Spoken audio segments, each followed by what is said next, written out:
काफ़ी समय से बारिश का मौसम चल रहा है और जहाँ तक नज़र जाती है वहाँ बस हरियाली और बादल ही नज़र आते हैं।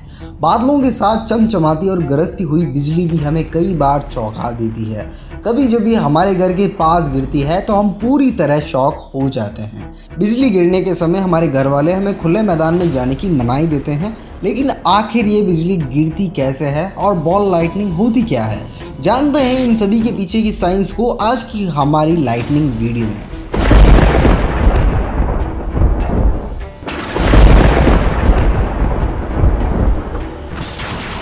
लाइटनिंग के पीछे का साइंस बहुत इजी है and that is static electricity. ये तब क्रिएट होता है जब दो ऑब्जेक्ट्स में फ्रिक्शन होता है। बेसिकली हम सब ये जानते हैं कि सब कुछ एटम से बना हुआ है। एक एटम का न्यूक्लियस पॉजिटिवली चार्ज होता है, इसके सेंटर में प्रोटॉन और न्यूट्रॉन होते हैं। प्रोटॉन पॉजिटिवली चार्ज होता है और न्यूट्रॉन न्यूट्रल होता है, और इसके अराउंड इलेक्ट्रॉन्स नेगेटिवली चार्ज होते हैं। ये बात तो हम सब जानते हैं कि नेगेटिव चार्ज पॉजिटिव चार्ज को अट्रैक्ट करता है। स्टैटिक इलेक्ट्रिसिटी को आपने अपनी डेली लाइफ में भी एक्सपीरियंस किया होगा। जब भी आप किसी कारपेट से चलकर जाते हैं और डोर नॉब को टच करते हैं तो आपको एक मिनी शॉक लगता है, और अगर रूम की लाइट बंद हो तो आपको एक लाइट स्पार्क भी दिखेगा। इसके पीछे का साइंस कुछ यूँ है कि जब हम कारपेट पे चलते हैं तो हमारी बॉडी कारपेट के साथ फ्रिक्शन करती है और हमारी बॉडी में जो इलेक्ट्रॉन्स होते हैं वो डोर नॉब में जंप करते हैं, तब हमें शॉक लगता है। अब लाइटनिंग के वक्त ऐसा ही कुछ प्रोसेस क्लाउड्स में होता है, पर एक बड़े लेवल पर। जब समुद्र का पानी भाप बनकर उड़ता है तो वो ऊपर जाने के बाद ठंडा हो जाता है और पानी के कण बर्फ़ के कणों में बदल जाते हैं। क्योंकि बादल कॉन्स्टेंटली मूव करते हैं तो ये बर्फ़ के कण आपस में और हवा से टकराते रहते हैं और फ्रिक्शन होता है, जिससे इलेक्ट्रिकल चार्ज या स्टैटिक चार्ज बिल्डअप होता है, जो कि नेगेटिव चार्ज होता है। धीरे धीरे ये चार्ज स्ट्रॉन्ग होता जाता है। अब जब बादलों में नेगेटिव चार्ज होता है तो ज़मीन पे ऐसे कुछ हिस्से होते हैं जो कि पॉजिटिवली चार्ज होते हैं, जैसे कि कुछ बिल्डिंग्स के टॉप्स और टावर्स। और आपके मन में भी ये सवाल होगा कि क्या बिजली एक बार किसी जगह पे गिरने के बाद वापस गिर सकती है? तो हाँ, बिजली एक ही जगह पे कई बार गिर सकती है। जैसे कि कैनेडियन नेशनल टावर पे ऑन एवरेज एक साल में 75 टाइम्स लाइटनिंग होता है, जिसकी हाइट 550 मीटर्स है। और जैसा कि हमने आपको पहले ही बताया कि नेगेटिव चार्ज पॉजिटिव चार्ज को अट्रैक्ट करता है, तो इन बिल्डिंग्स के टॉप्स और टावर्स पॉजिटिवली चार्ज होते हैं, तभी इन पे ज़्यादातर लाइट स्ट्राइक करती है। जिस रास्ते से बिजली जाती है उसे स्टेपर्ड लेडर कहते हैं। जब बादलों से स्टेपर्ड लेडर निकलता है तो ज़मीन से भी स्टेपर्ड लेडर ऊपर आता है।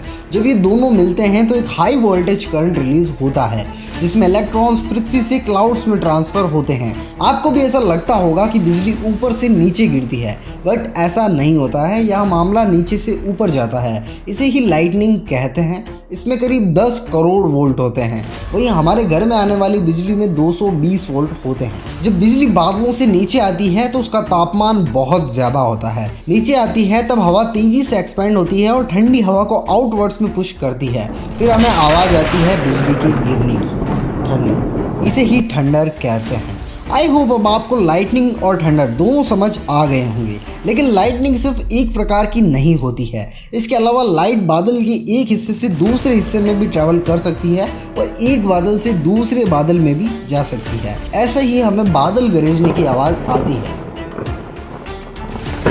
Ball lightning. अब बात करते हैं बॉल लाइटनिंग की। बॉल लाइटनिंग का प्रोसेस भी सेम नॉर्मल लाइटनिंग से ही होता है। सबसे पहले जान ले कि बॉल लाइटनिंग होता क्या है। ये एक लाइट की बॉल होती है जो कि क्रिएट होने के बाद कहीं पे भी मूव कर सकती है।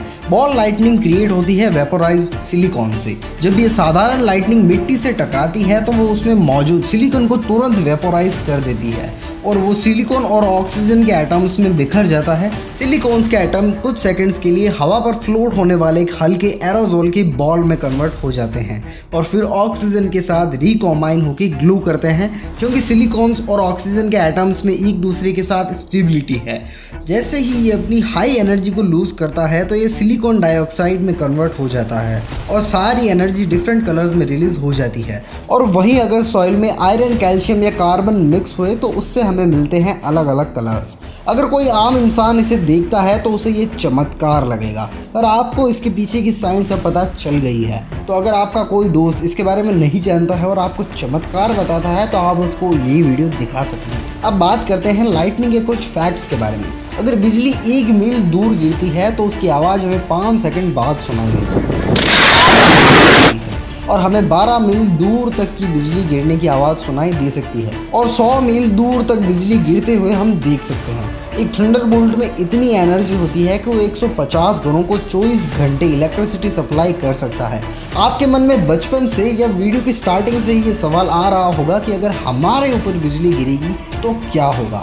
वेल 90% लोग थंडरबोल्ट से नहीं मरते हैं, क्योंकि बिजली गिरने का असर 1 सेकंड के 500वें हिस्से तक ही रहता है, पर ये जहाँ गिरती है वहाँ परमानेंट निशान छोड़ देती है। अब बात अगर इससे बचने की करें तो बारिश या तूफान में कभी भागना नहीं चाहिए, क्योंकि दौड़ने से हमारी बॉडी के इलेक्ट्रॉन्स अपसाइड फोर्स होते हैं और बादलों के इलेक्ट्रॉन्स इन्हें अट्रैक्ट करेंगे। इसीलिए बारिश या बिजली के समय सिकुड़कर बिना मूवमेंट के कहीं पे बैठ जाना चाहिए और किसी पेड़ के नीचे नहीं बैठना चाहिए, क्योंकि पेड़ तूफान के समय कंटिन्यूसली हिलते रहते हैं और इलेक्ट्रॉन्स ज्यादा अट्रैक्ट। आई होप अब आपको अच्छे से समझ आ गया होगा कि बिजली कैसे गिरती है, बादल कैसे गरजते हैं और बॉल लाइटनिंग क्या है। मिलते हैं अगली वीडियो में बहुत जल्द। वीडियो पसंद आए तो लाइक करिए और इस इंटरेस्टिंग से नॉलेज को अपने फैमिली फ्रेंड्स के साथ शेयर करिए और ऐसी ही वीडियोस के लिए हमारे चैनल को सब्सक्राइब करिए। जय हिंद।